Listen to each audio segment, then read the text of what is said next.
નમસ્કાર, શો ટાઈમમાં આપનું સ્વાગત છે.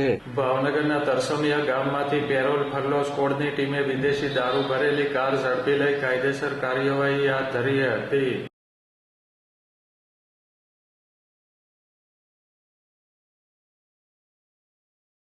ભાવનગરના તરસમિયા ગામ ખારસી વિસ્તારમાં આવેલ ખોડિયારનગરમાં રહેતો રાજુ ધીરુભાઈ વેગળ વિદેશી દારૂનો જથ્થો લાવ્યો હોવાની બાતમી પેરોલ ફરલો સ્કોડને મળી હતી.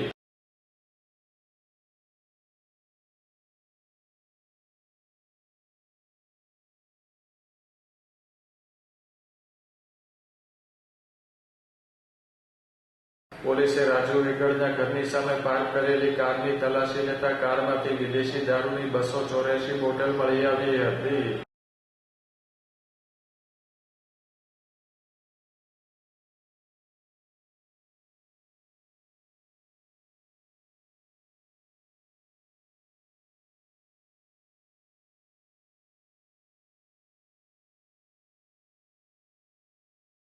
પેરોલ ફરલો સ્કોડની ટીમે વિદેશી દારૂ અને કાર મળી કુલ ₹8,65,000ની કિંમતનો મુદ્દામાલ કબજે કરી કાયદેસર કાર્યવાહી હાથ ધરી હતી.